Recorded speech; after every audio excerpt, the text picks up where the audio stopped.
5 o'clock in the morning here.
Those are the first 3 runs that he's given up since the All-Star break.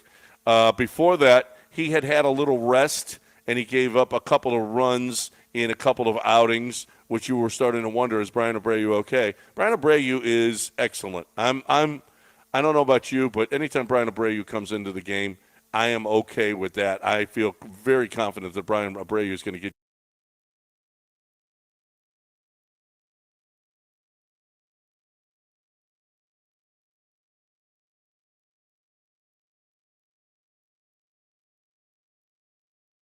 Not only keeps them down in the 9th inning, but comes back in the 10th when you've got a 1-run lead.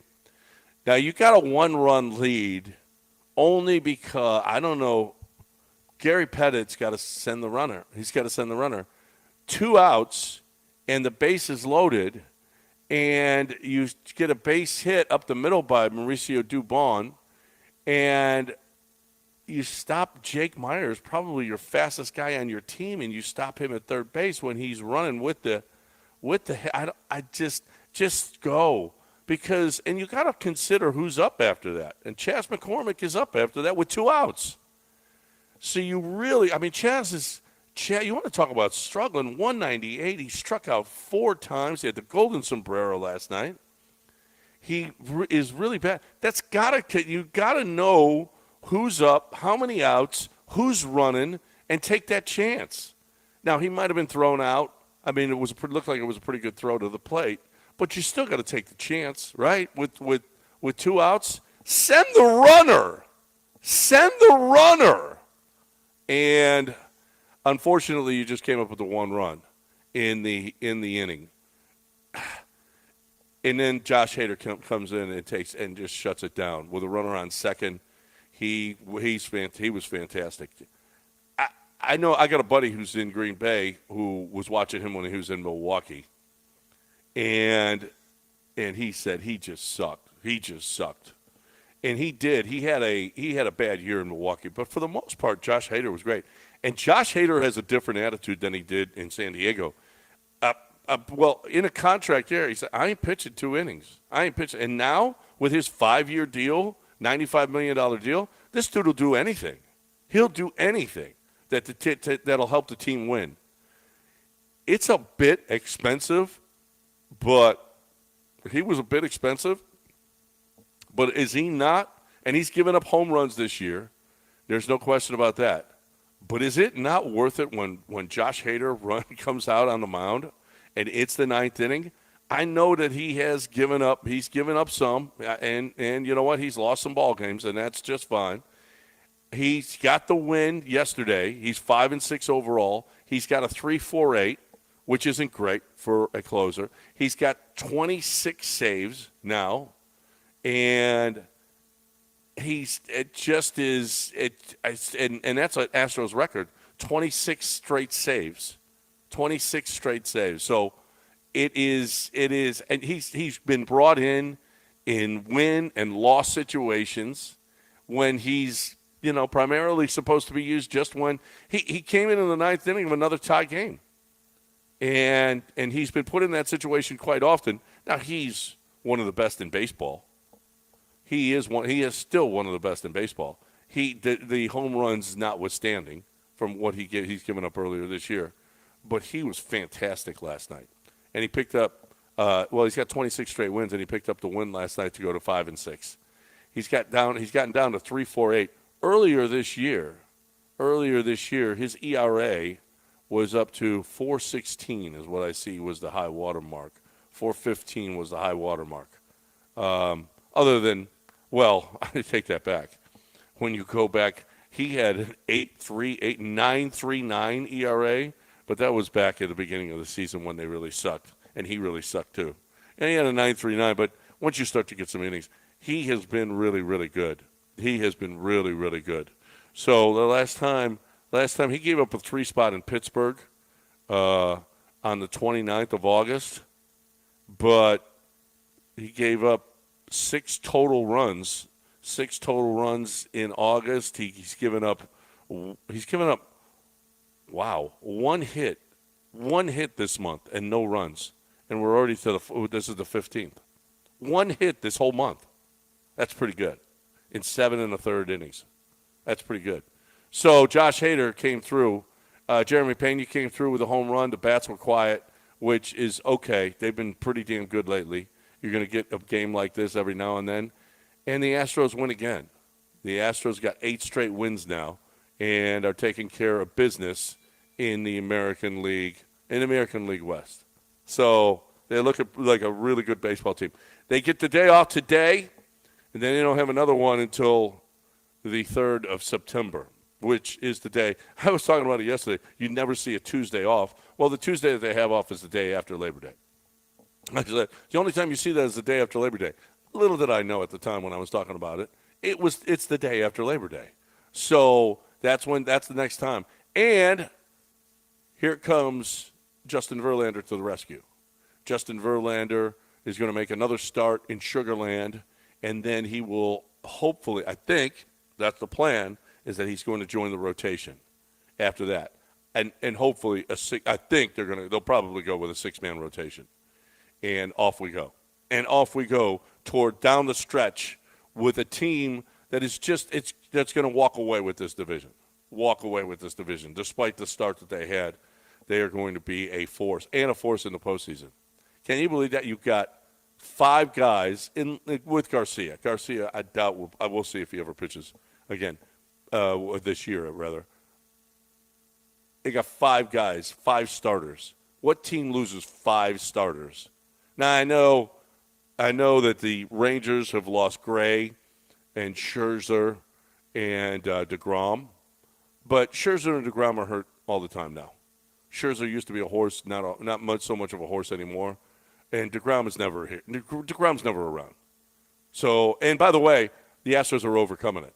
The Astros, for as much criticized as this minor league system is, for them to be able to withstand all of these injuries, it's a testament to the guys, not only the guys that they draft, but the guys that they pick up, the Kikuchis as well, but also, I don't know that I've seen more minor league help for a major league championship contender as I've seen for the Houston Astros.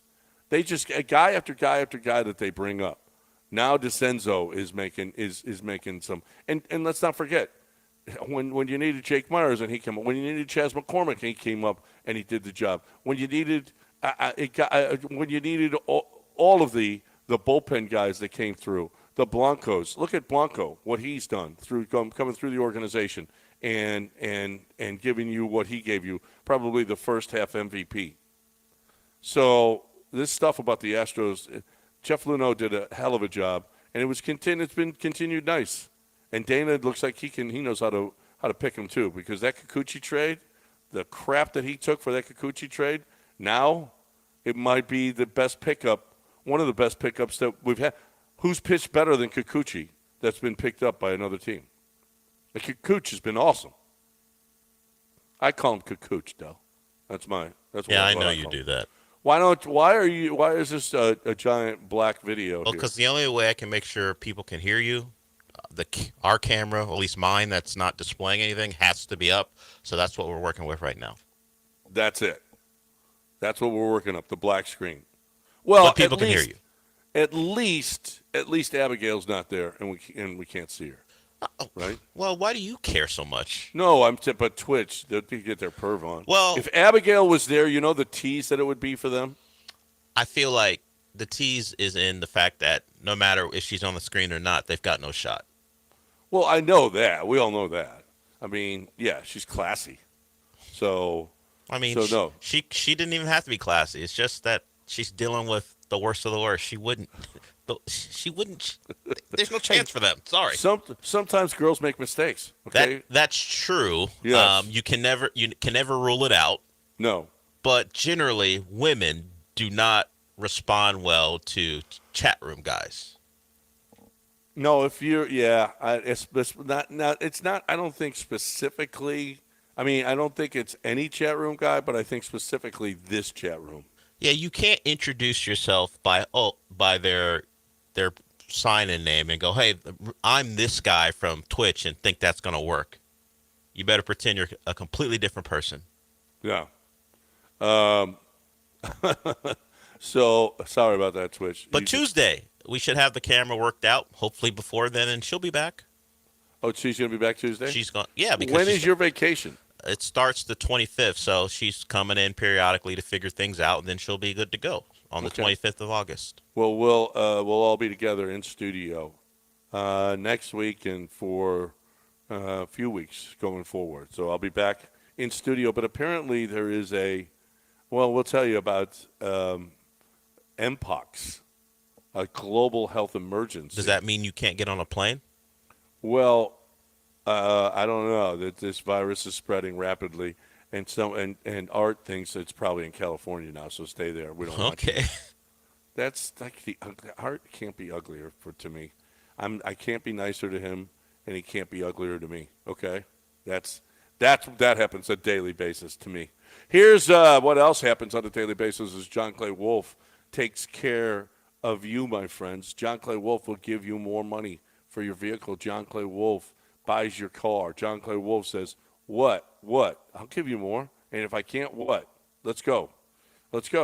And John Clay Wolf is awesome at what he does. John Clay Wolf has built a huge business that does bees. They do bees, not millions, billions a year, okay, in buying and selling. That's ridiculous, that number. How do you get that big? How do you do it? From just coming here and in Dallas, going back and forth, starting up a business where he's buying cars, and now he's doing bees? Are you kidding me? This dude he is something. He is special. But here's the deal: is you know why he does it? Is because he just gives you more. There is one place that you have to go. I keep saying this: you have to go to GiveMeTheVin.com if you're going to sell your car because you find out what it's worth. What it's worth. You will go armed to the dealership or CarMax or wherever. And then you go back to John Claude Wolf and say, well, they offered me more, and he'll come back and give you more. Or he'll give you $100 at GiveMeTheVin.com. There's one place you have to go, GiveMeTheVin.com.